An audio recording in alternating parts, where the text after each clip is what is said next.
பாவி என்றுன்னை அவர் தள்ளவே மாட்டார்.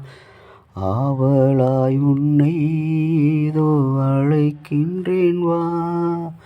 பாவி என்றுன்னை அவர் தள்ளவே மாட்டார். ஆவலாய் உன்னை இதோ அழைக்கின்றேன் வா. கலங்கிடாதே தாவி ஓடிவா. தந்தை இயேசுவில் சொந்தம் கொள்ளவா. தயங்கிடாதே தாவி ஓடிவா. தந்தை இயேசுவில் சொந்தம் கொள்ளவா. இயேசு கிறிஸ்துவின் அன்பு மகன் தூய் ஆவியின் திரியேக ஆசீர்வாதம் நம் அனைவரையும் ஆசீர்வதித்து காப்பதாக. ஆமென். கிறிஸ்து இயேசுவுக்குள் அன்பான தேவச்சனமே, உங்கள் அனைவரையும் இறைமகன் இயேசுவின் நாமத்தினாலே நான் வாழ்த்துகிறேன்.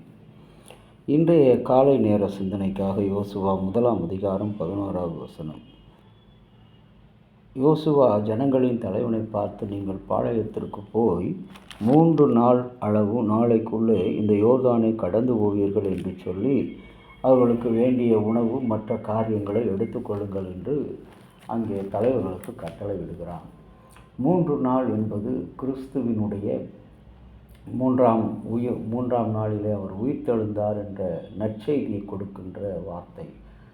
பெரிய பாடுகளையும் மரணத்தையும் வேதனையும் சந்தித்து வழியிலே கொடூரமான மிருகங்களினுடைய தாக்குதலுக்கு உட்பட்டு 3ஆம் நாளிலே உயிரோடு எழுந்து வெற்றி சிறந்த வீரனாக இந்த உலகமே பார்க்கின்ற ஒரு உன்னத கடவுளாக ஆண்டவராகிய இயேசு கிறிஸ்து இருக்கிறார்.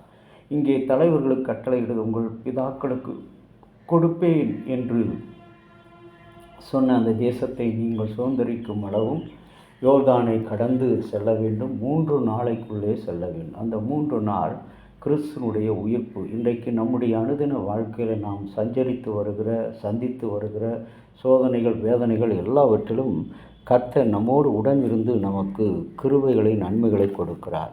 அதில் சொல்லப்பட்ட வசனத்தின்படி உபாகமம் 11 அதிகாரம் 11வது வசனத்திலே, நீங்கள் சொந்தமாக்கி கொள்ளப் போகிற மலை மேல் மலைகளும் மேகங்களும் பள்ளத்தாக்குகளும் உள்ள ஒரு தேசம், அது வானத்தின் தண்ணீரை குடிக்கின்ற தேசம். எப்பொழுதுமே இஸ்ரவேல் மக்கள் வானத்தை நோக்கி அண்ணாந்து பார்க்கிற ஒரு மக்களாக வாழ்ந்தார்கள். கடவுளை பார்க்கிற மக்களாக வாழ்ந்தார்கள் என்பதற்கு சாட்சி இந்த வார்த்தை. உபாகமம் 11:11.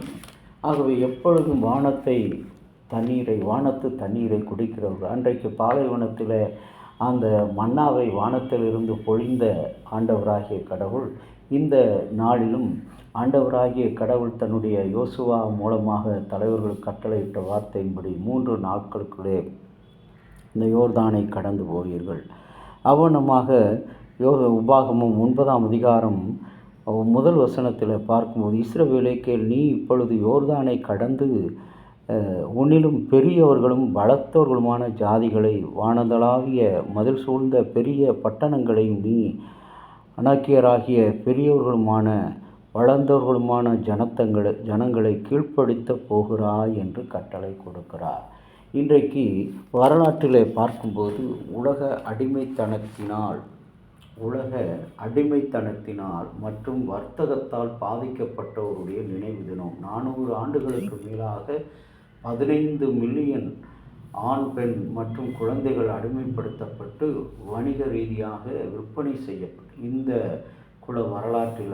மனித குல வரலாற்றில் கருப்பு அத்தியாயம் நினைவு கூறவும் இனவெறி மற்றும் பாரபட்சம் போன்ற ஆபத்துகளிலிருந்து விழிப்புணர்வு ஏற்படுத்தும்படியாக இந்த நாளை கொண்டாடுகிறார்கள். ஆகவே இஸ்ரவேல் மக்கள் எவ்வாறு அடிமைப்பட்டிருந்தார்களோ அந்த அடிமைப்பட்ட மக்களை விடுதலை வாழ்வுக்குள்ளாக இன்றைக்கு நம்முடைய கலாச்சாரத்தில், வர்த்தக கலாச்சாரத்திலும் கூட அநேகர் அடிமைப்படுத்தப்படுகிறார்கள். உதாரணமாக நாம் பயன்படுத்துகிற வர்த்தக கலாச்சாரத்தில் மொபைல், இன்டர்நெட், இன்னும் சைபர் கிரைம் என்று சொல்லக்கூடிய பல்வேறு விதமான காரியங்களிலே நாம் அடிமைப்படுத்தப்பட்டிருக்கிறோம்.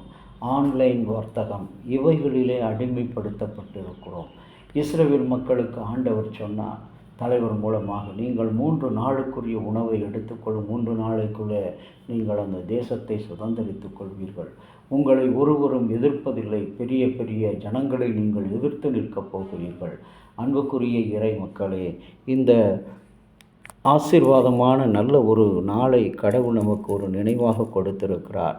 பாவத்திலும் பயத்திலும் வர்த்தகத்திலும் அடிமைப்பட்டு போன ஜனங்கள், இன்றைக்கும் கூட சமயத்தினால் அடிமைப்பட்டு போன அநேகர்கள் ஏமாற்றப்பட்டு நிறவெறியினால் தள்ளப்பட்டு, இனவெறியினால், ஜாதி வெறியினால் ஒதுக்கப்பட்டு இருக்கிற, அதிகார வெறியினால் இன்றைக்கு அடிமைப்படுத்தப்பட்டு இருக்கிற திருச்சபைகள், இவைகளெல்லாம் விடுதலை கொண்டு வருகின்ற ஒரு 3 நாளை கடவுள் இந்த தவசு நாட்களிலே மையமாக வைத்திருக்கு. அந்த 3ஆம் நாள் உயிர்த்து அதில் அனைவரும் சமமாக காணப்பட வேண்டும்.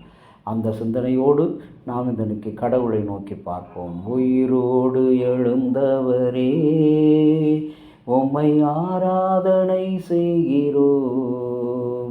ஜீவனின் அதிபதியே, உம்மை ஆராதனை செய்கிறோம். ஆமாண்டவரே, நீ உயிர்த்தெழுந்த தேவன், எங்களுக்காக மரணத்தை வென்று 3ஆம் நாளில் உயிரோடு எழுந்தி இந்த இஸ்ரவேல் மக்களுக்காக சுதந்திரித்து கொள்ளப் போகிற அந்த மெய்யான வாழ்வை, புது வாழ்வை நாங்களும் இந்த நாடின் சிந்தனையின்படி சுதந்திரித்து கொள்ள எங்களை அனுக்கிரகம் செய்யும். இயேசுவின் நாமத்தில் வேண்டுகிறோம் நல்ல பிதாவே, ஆமேன். தந்தையாகிய கடவுளின் அன்பும் மைந்தராகிய இயேசுவினுடைய அருளும் பரிசுத்த ஆவியினுடைய நல்ல உரம் பாதுகாப்பும் உங்கள் அனைவரோடு கூட இருப்பதாக. ஆமேன்.